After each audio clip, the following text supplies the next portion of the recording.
Hey everybody, it's Kneecap here, and welcome to This Week in WoW for the week of January 24th. Let's kick it off with the Mythic Plus affixes as usual for the week.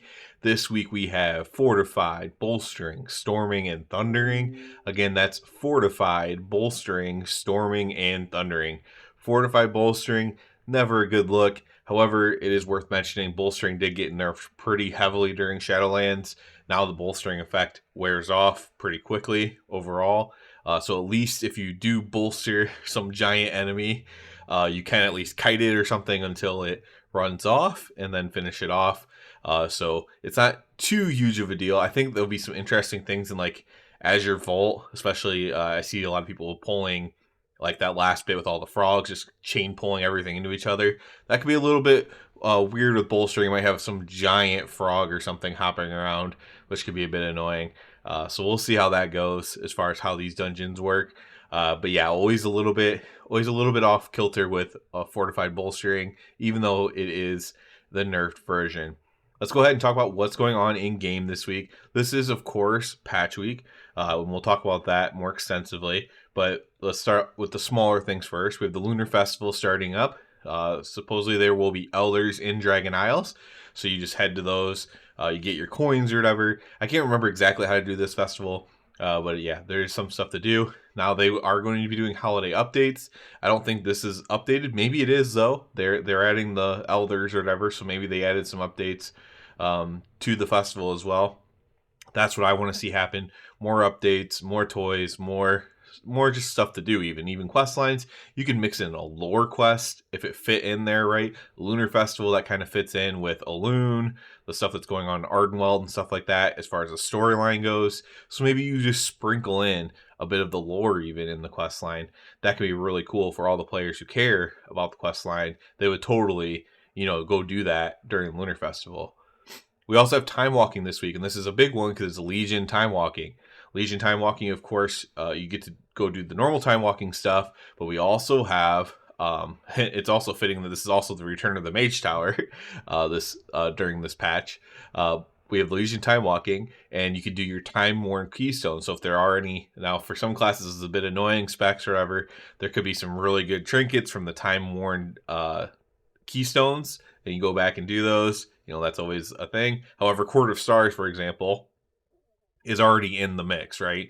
So I don't know if you can do Court of Stars on regular and Time Worn. I don't know if that's how it works. I haven't seen much talked about this in all honesty, but it's right there in the calendar that we have the Time Worn Keystone. So I'm going to assume that it is the case, and maybe they just changed the dungeons or something, or maybe you can do two different types of Court of Stars this week. I'm not quite sure on that. We also have PvP Brawl, Cooking Impossible. Not going to spend too much time on that. And then that's about it as far as like the holidays and in-game stuff to do. However, of course, like I mentioned, it is patch day. This patch is going to bring us the trading post. However, that's not going to come out until February 1st. Like I said, I believe last week, I do plan on doing a video on the trading post and like kind of going over how it works in more detail. And that'll be before February 1st that I do that, if I do. And that is the plan. But that's not live on this very first day. It's not live today. What's live today is as far as content goes, it's not huge. There could be some storyline stuff sprinkled in. A lot of the stuff is encrypted in this expansion, which is really good. So there could be storyline stuff sprinkled in, but the Primalist Future event is in, and that's kind of a continuation of the normal, like when you open up your map and you see the elemental symbols on the map, you go there, you get the, I don't know, looks like dust and the overflow, elemental overflow. You turn that in, you can get the 385 gear. Did a whole video about that. And it's kind of a continuation of that, and then you can also get some things that you couldn't get before, like trinkets, and I think like necklace and rings or something. I believe those are the things you currently couldn't get by doing the Primalist Invasion things. So this is again in the future.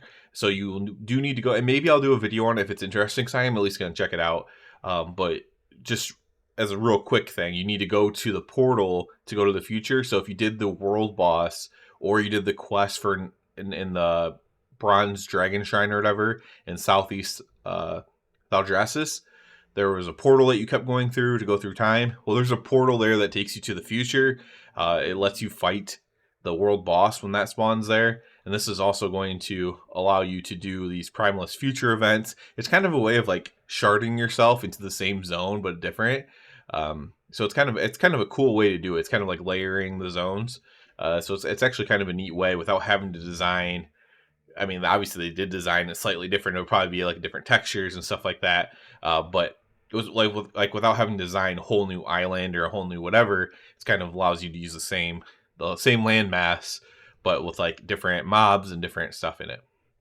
So that can be interesting if especially if you're a casual player and you're like, hey, I have all my normal gear on, but I don't. My necklace is crappy. My trinkets are crappy. I would love to get 385 or trinkets and stuff. There's a way to do it right there with this. So that'll be going on as well. A bunch of small, cosmetic changes, UI updates, interface updates, accessibility updates. I went over all this in the patch notes last week as I read through the patch notes. A few class updates as well. If you're a class like a Boomkin, there's tons of updates coming for you. Almost a mini rework of how your spec works. Some really nice buffs for certain classes and specs. And yeah, not much from the rep paladin standpoint. Obviously, this is a very heavily, it's like 50% WoW, just general WoW, 50% like rep paladin stuff. Nothing really to speak of there as far as updates on this actual patch day. They said that there'll be more updates coming to Rat, so I assume those are going to come at some point, but not today, not yet. But yeah, should be a pretty exciting day overall as far as things to do and check out. Obviously, the number one thing I'm going to be checking out is this Primalist Future thing. Is there any more content? Is there any quest line to go with it? Is there any lore implications? Or is it just literally to continue what I kind of think it is just kind of the continuation of these elemental invasions, just to kind of round it out. And it probably wasn't released altogether because it is a way of telling the story in a way where, well, this is what happens if the Primalist wins and we defeated Razagath and everything like that. But the other dragons obviously were released. So kind of like a bit of a story continuation, even if there isn't any lore. I don't expect there to be any lore, but I'll be very pleasantly surprised if there is. And then obviously I will be checking out the trading post. Like I said, I hope it's on the PTR to test out. If it is, I can get actual video footage of it. If not, I can break it down without it. But would be nice to be able to actually physically test it out and get a feel of what it is. And I will do so if that is available to test out. So those are the big things that I'll be doing this week. Obviously, raiding. Guild is 4 of 8 Mythic. If you're interested in watching, there's not a lot of, there's not a ton of rep paladins that raid in the main Mythic team or whatever. So if you are interested in checking those videos out, I just put them up mostly for my guild. That's why you see the suboptimal in the bottom left. That's the guild name. And, so that they can use those on, WoW Progress or wherever for, sometimes it's nice to have a video up if someone's like looking to join your guild. They can watch a video of your kills and stuff. But it is a rep POV as well, even though I don't like market it or like try to like clickbait it to be like rep POV. But you can check those out. We're 4 of 8 Mythic. We just killed the spider, and we were getting some pretty good progress on Kurag as well last week. So not necessarily thinking we're going to kill him this week because it's going to get to the point where reclear takes longer and longer. But I don't imagine it'll be too long. It seems like a really fun fight. I was having fun with the little bit of practice that we did get on it. So Kurag looks to be pretty enticing. If you liked AoE and stuff like that, it's a pretty good fight for that because it's not just like heavy AoE with ads. It's like sustained AoE, which I think people enjoy a little bit more in raiding than like having just like a burst of ads come out and everyone fighting over who gets to do the damage to them. Everyone pretty much gets to do the damage to these, so that can be pretty nice too. I think that's about it for this week. Pretty excited overall. One interesting thing that I am going to be keeping my eye on. This will be next week, so I'll talk about it more next week, I suppose.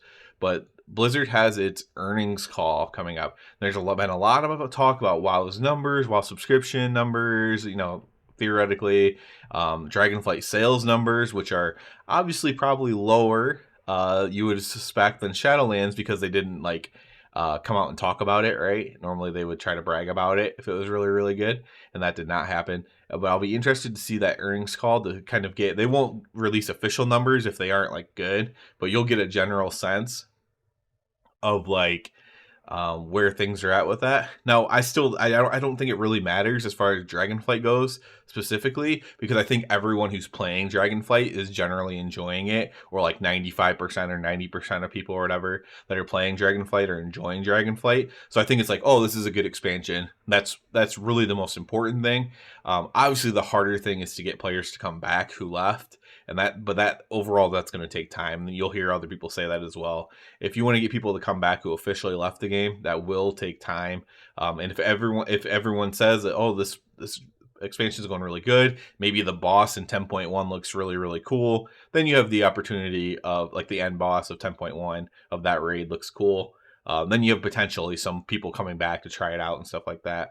But the number one thing is to make the expansion good, to make the content good, and they're doing that. At that point, at this point, that's all they can do, really. But I am very interested in checking out that earnings call. I'll talk even more about that next week. I might even do a video about it. It's not something I normally do a video about. I don't really have like, I don't know. I don't. That's not really my style, really. But it is something I'm very interested in.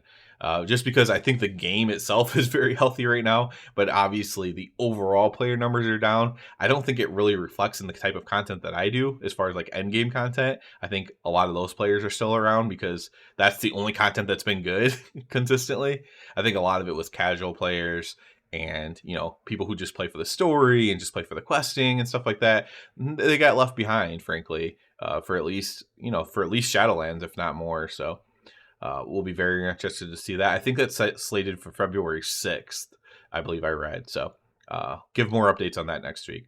As always, I do ask you to please subscribe to the channel. It helps me out so much. And other than that, everybody, have a good one.